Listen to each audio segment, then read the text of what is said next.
Gloria al Señor, ¿sí? Muy bien.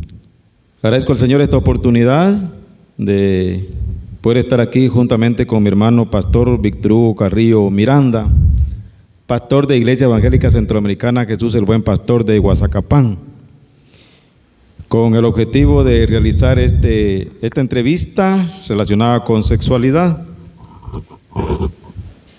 Hermano Víctor Hugo, Dios le bendiga y muchas gracias por aceptar esta invitación, poder dar respuesta a las preguntas que yo le voy a hacer en este momento, en esta entrevista, con este tema muy importante para la iglesia y para toda la sociedad en general. Sin embargo, en el contexto cristiano es muy importante que veamos algunos aspectos muy importantes, ¿verdad? De mucha trascendencia para la vida de la iglesia, tanto de niños, jóvenes, adultos, porque la Biblia tiene mucho que decir al respecto, aunque tiene trascendencia también en cuanto a la estabilidad espiritual de los hermanos, ¿verdad? De todos los miembros de la iglesia. Entonces yo agradezco a mi hermano su disponibilidad, ¿verdad? Y su aceptación para desarrollar esta actividad muy importante. Primeramente, bueno, quiero preguntarle entonces, ¿cuál es la relación entre sexualidad y fe? ¿Y qué dice la Biblia de la sexualidad, mi hermano pastor? Gracias, hermano Estuardo. Es un privilegio también poder saludarles y a los que nos van a ver a través de este medio y por tomarme en cuenta, ¿verdad? Y gracias a esta oportunidad. Pues la sexualidad es un tema muy importante para el cristianismo de hoy. No podemos hablar ese tema ocultamente, ¿verdad? Años atrás se decía, eso es prohibido para hablar, pero hoy en el campo de la humanidad, en el medio del conocimiento secular, eso se ha hablado ampliamente y por lo tanto nosotros también no podemos ocultar ese tema, podemos hablar abiertamente y de acuerdo al caso que se pueda dar en cuanto a la sexualidad, por supuesto, ¿verdad? Y la base realmente de muchos puntos de vista cristianos proviene de la idea de que la sexualidad humana fue creada por Dios. Eso está tan seguro, la Biblia lo dice, ¿verdad? Desde el punto de vista bíblico, que eso viene, la fuente es la Biblia, la palabra de Dios, ¿verdad? Y fue creada por Dios con el propósito de procrear y la intimidad que de la procreación de algunos pasajes de algunas parejas que se hablan sobre asunto de la sexualidad, es activa en una relación íntima, emocional y espiritual a través de la intimidad de relación física, en este caso, de esa manera o de ese modo el sexo debe entonces regirse entre una mujer y un hombre. Y la Biblia dice que Dios creó el sexo como cosa placentera dentro de un hombre y una mujer. Amén. Gracias, hermanos. Este es un tema de mucha importancia y de trascendencia para la estabilidad espiritual también de los hijos de Dios. Hermano pastor, ¿se ha implementado algún curso o estudio sobre sexualidad y fe cristiana en la iglesia, sea para niños, jóvenes, adultos o mujeres? Bueno, un programa en cierto modo no se ha implementado. Y sin embargo hemos tratado también algunos temas que tengan que ver con matrimonio, que eso lo hemos realizado en la iglesia. Ahora, el por qué lo hemos hecho es porque en cierto modo algunas crisis que se dan dentro de la parte matrimonial, entonces lo único que hemos hecho es retroalimentar esa parte matrimonial para que la intimidad sexual dentro del matrimonio se pueda cultivar de la mejor manera. Así que en algunas ocasiones hemos hablado también con los jóvenes sobre asuntos de sexualidad. La idea es que las ideas vagas que hay dentro del campo humano, la Biblia tiene una perspectiva muy distinta. Entonces la idea que se ha implementado algunos temas, no cursos oficialmente, sino algunos temas esporádicamente, es con la idea de que los jóvenes entiendan el propósito de la intimidad sexual según la Biblia. Amén, gracias hermano. ¿Quiénes piensan que necesitarían mayor orientación sexual entre niños, jóvenes, adultos, hombres y mujeres? ¿Y por qué, hermano? Bueno, yo creo que es muy importante hablar del tema de la sexualidad desde el texto bíblico. En realidad, desde la adolescencia hasta la edad adulta. Hoy, y hablando de regresando a la primera pregunta o la segunda pregunta, es que hoy en el campo secular se ha hablado mucho en cuanto al tema. Entonces, y es increíble porque ya desde el niño que cruza su primer año de estudio, la primaria, desde ahí él ya viene con esa orientación. Entonces, yo creo que es importante hablar desde la adolescencia hasta la edad adulta sobre el tema de la sexualidad. Amén. Ante un abuso sexual en la iglesia, ¿cuál considera que debería ser la lección a tomar por parte de la iglesia, y qué pasos o medidas deberían tomar los líderes? ¿Por qué? Bueno, si el abuso es de una familia, pero que son una familia que son miembros de la iglesia, primero dejar que las leyes que nos rigen hagan su trabajo, ¿verdad? Porque en ese caso a veces el abuso, estamos generalizando, porque se puede dar desde la adolescencia hasta la vida adulta, ¿verdad? Incluso dentro del matrimonio se pueda dar eso, y la ley honestamente prohíbe esos casos, ¿verdad? Entonces, y segundo es que los líderes espirituales traten el tema para ayudar a superar el daño emocional y espiritual con la persona afectada. Por la otra parte es que si el abuso es entre ambas familias, lo mismo que lo antes que mencionamos, solo que como iglesia, como iglesia dar una sanción disciplinaria con un tiempo de acuerdo al acto cometido. Hay pasajes en la Biblia donde se expone el problema de la inmoralidad sexual dentro de la iglesia. El caso de 1 Corintios, donde se señala esa situación.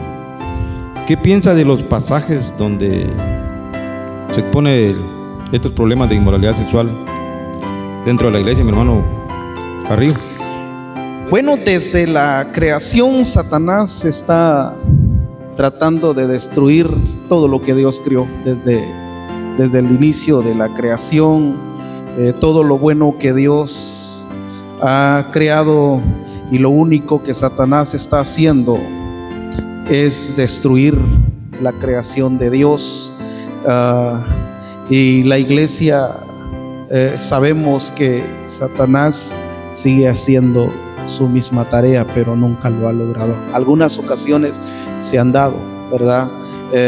Y la Biblia nos aclara que los problemas de inmoralidad sexual existió desde el pueblo de Dios, hablando desde el Antiguo Testamento, cómo eso se vino dando, se vino marcando la diferencia. La iglesia del primer siglo, lo que dice Corintios, es muy remarcado eso, ¿verdad? El problema que la iglesia de Corinto estaba pasando, y Pablo va con un carácter muy, muy honesto, muy sincero, ¿verdad? Para aclarar esto de lo que está pasando en la iglesia. Y en nuestros días, la iglesia actual no es la excepción. Siguen siendo los mismos problemas, las mismas situaciones. Pero bueno, sin embargo, la Biblia también dice que tal acto tiene consecuencia. Eso es lo que la Biblia dice, que tal acto tiene su consecuencia. Cada pasaje que habla sobre la intimidad sexual es un semáforo donde nos están diciendo que esto es una alerta, con tal de que usted y yo como pareja, como matrimonio, debemos establecer normas. Eso es lo que la Biblia también dice, ¿verdad? No tenemos que tenerlo como una lujuria, sino hay normas establecidas. Amén, gracias hermano. Otra pregunta muy importante: ¿ha habido algún problema en la iglesia tocante a la sexualidad? Si es así, ¿cómo lo manejaron los líderes de la iglesia? ¿Se comunicó a la iglesia? ¿Se tomaron algunas medidas legales? Y si no fue así, ¿conoce el caso de otra iglesia para responder? Bueno, de momento, hermano, 2 años casi estoy para concluir en la iglesia, no hemos tenido un tipo de ese problema. Entonces, posiblemente se dieron anteriormente, pero tampoco me he indagado sobre eso. Pero en este caso, lo que yo le puedo decir rápidamente es de que,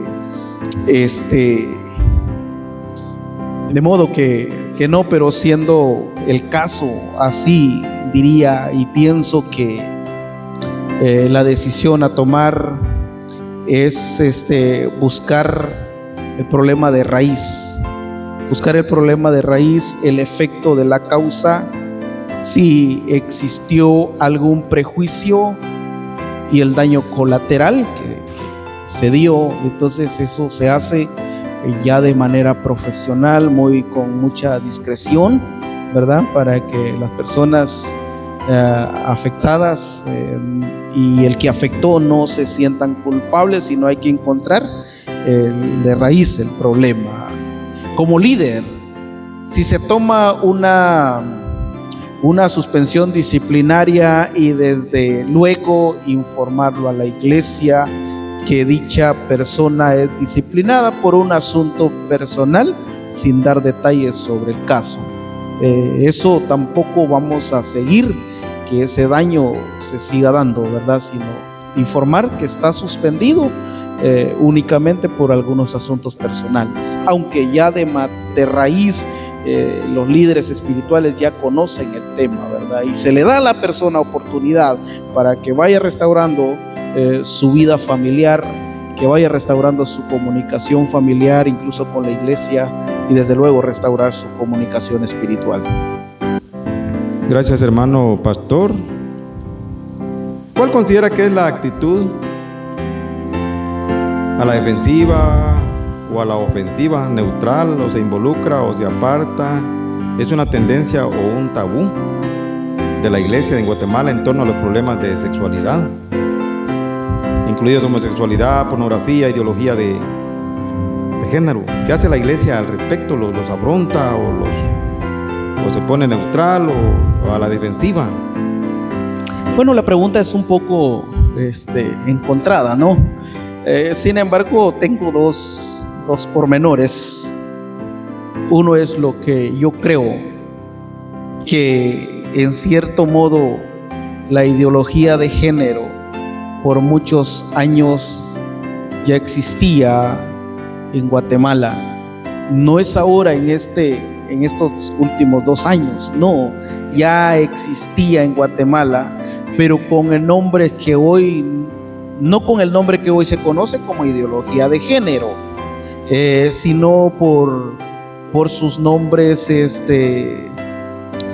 pormenores, dando nombres pormenores. Por ejemplo, podemos hablar de la heterosexual, el heterosexual, homosexual, bisexual y los gays, ¿verdad? Así se conocía en específico, pero hoy el título, el nombre, ideología de género, ha encerrado todos estos detalles.